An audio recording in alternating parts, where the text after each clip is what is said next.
Hi, I'm David. And I'm Gail. Well, you have the Big Apple in your palm and only 36 hours to play. What would you do in Manhattan given those limitations? Well, for us, when we visit a city, we have such a short time. We like to just stay on the outside. We like to do a walkabout in the city just to experience the city as a whole, sort of as an organic thing that you can experience. And limit our time to going inside museums, locking ourselves in museums. Although obviously New York has many, many fine museums and we could have whiled away many days going to all the different museums that we have here. For sure, but we had 1.5 days. So I think the images will speak for themselves and show you all of our walking over one chilly and then very rainy day.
So the one exception to our walkabout strategy was to pay our respects at the site of the former Twin Towers. Now, when we were last here, which was way back in 1999, this was a familiar haunt where we, among other things, purchased theater tickets. However, this time is a completely different setting, of course. Here today, we're witnessing the 9/11 Memorial and Museum. And we found that it was quite a moving experience, especially the museum. We went in there with the intent of maybe spending an hour to visit it, but we ended up spending pretty much the entire afternoon. It was really quite a moving experience, well worth the time spent. Yes, in fact, we would have stayed longer if we had more time, and I would certainly recommend to people that they allocate an entire day.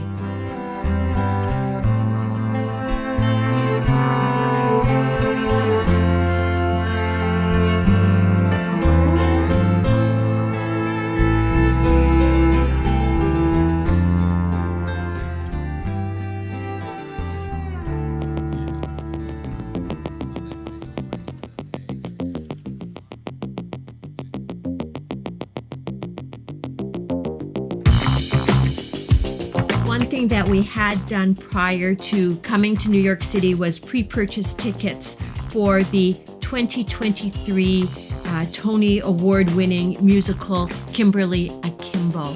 So it made for a lovely walk from the World Trade Center to Midtown. Yeah, so the musical was, of course, fantastic. We really enjoyed it a lot. However, Midtown itself, after dark, at night, it was super spectacular, super busy. It was hard to believe how many pedestrians you can possibly pack onto the sidewalks. It was just bubbling with energy and vibrancy. Yes, I kind of thought of it as the revenge of the pedestrian because we were actually gridlocked. Gridlocked as pedestrians, it's hard to believe. But and then there was still lots of traffic as well, but it all sort of mingled in this very exciting kind of way.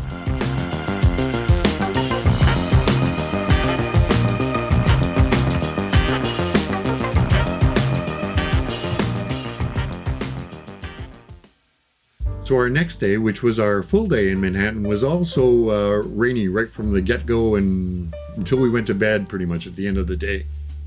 Yes, but we were dedicated to walking.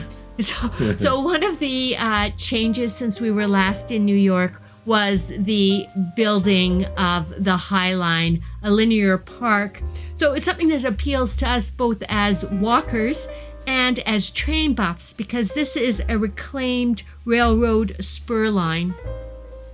The park was somewhat inspired by how nature had taken over the abandoned railway, so it's now more manicured than it was originally, but you really can see that connection of nature with architecture and city planning.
So our one concession to mass transit was to take the metro up to the Upper West Side to visit a famous memorial. Yes, it has a connection to our hometown of Winnipeg.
And being up at the West 86th Street area, it gave us an opportunity to walk down through Central Park towards Midtown.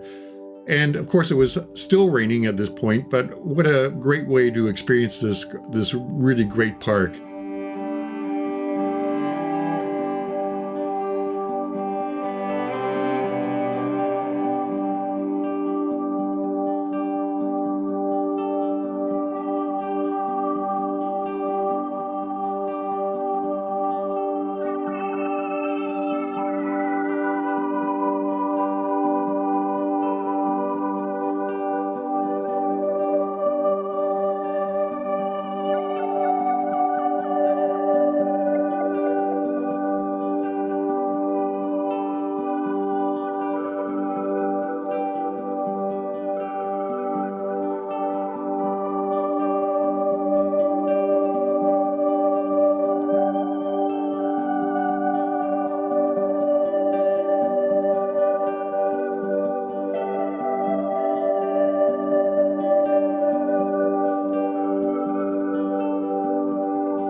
hypnotized.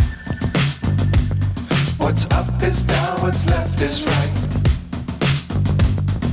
Chasing stars and holding you. I can't see the end, but we'll see it through.